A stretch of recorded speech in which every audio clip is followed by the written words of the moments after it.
नमस्कार दोस्तों, GS innovative GS centre में आपका स्वागत है। कई दिनों के ब्रेक के बाद मैं आज फिर से ये वीडियो बना रहा हूँ।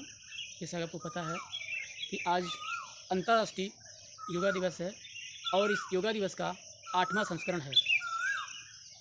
योग जो पूरे संसार को योग की देन है, ये भारत की ही है। जैसा आप जानते हैं कि योग का इतिहास आज का इतिहास नहीं है। योग हमारे प्राचीन काल से ही लगभग 10,000 वर्ष पहले ऋषि मुनि करते थे। इस बात का हमारे वेदों में, पुराणों में, उपनिषदों में, रामायण में, महाभारत में, हर चीज़ में, जितनी भी धार्मिक पुस्तकें हैं, सब में योग के महत्व को बताया गया है कि योग बहुत ज़रूरी चीज़ है। योग का मतलब क्या है? योग का मतलब होता है जोड़ना, प्रकृति को मनुष्य के साथ जोड़ना। यानी मनुष्य है जो खुद को प्रकृति के साथ जोड़ लेता है, अध्यात्म के साथ जुड़ जाता है, उसकी जो कृत्रिमता है, जो आर्टिफिशियलिटी है, वो समाप्त हो जाती है, तो मनुष्य निरोग होने लगता है। आजकल की जो लाइफलाइन है, किस तरीके से लाइफस्टाइल है, किस तरीके से व्यक्ति जीवन यापन करता है, junk food, fast food, cold drinks, other things, जितनी भी चीज़ें हैं, ये सब हमारी बॉडी को बहुत ही नुकसान करती हैं, फिर भी हम खाते हैं। इसलिए योग कीजिए।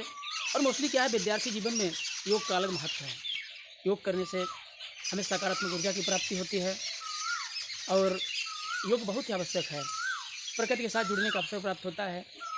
जैसा कि अगर साइंस की बात की जाए कि लगभग 75% से भी ऊपर जो हमारे रोग हैं, वो योग के माध्यम से कम हो सकते हैं। कारण ये है कि साइंटिफिक रीज़न ये कहता है कि जब हम अपनी सांसों पर नियंत्रण कर लेते हैं, यानी सांस छोड़ने का और सांस लेने का और सांस बाहर निकालने का जो कहना चाहिए कि माध्यम है, उसके हिसाब से अगर काम करते हैं, उसका अनुबंधन कर लेते हैं, उसके साथ एक व्यवस्थित क्रिया अपना लेते हैं, तो डायबिटीज़, हाइपरटेंशन, इस तरीके के जो रोग हैं वो नहीं होते हैं, क्योंकि ये सारे रोग ब्लड सर्कुलेशन में विकार आने से हो जाते हैं। तो आज के लिए इतना ही है। पढ़ते रहिए, मस्त रहिए, स्वस्थ रहिए, प्रकृति के साथ जुड़िए, क्योंकि प्रकृति ही वो चीज़ है।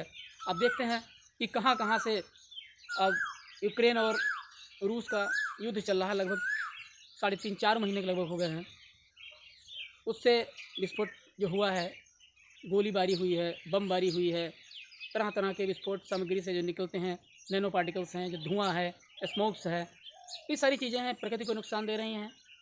तो जितनी हम आधुनिकता में जाएँगे, उतना ही हम प्रकृति से दूर जाएँगे और उतनी ही हमारी आयु कम होगी। आपने सुना होगा कि पहले लोग हज़ार-हज़ार वर्ष तो नहीं, 50-50 साल जिया करते थे। उसका एक ही माध्यम था, एक ही रास्ता था, योग। अनुलोम-विलोम, भ्रामरी और कई तरीके के प्राणायाम के द्वारा ऋषि मुनि अपने आप को स्वस्थ रखते थे। आज के लिए इतना ही। नमस्कार।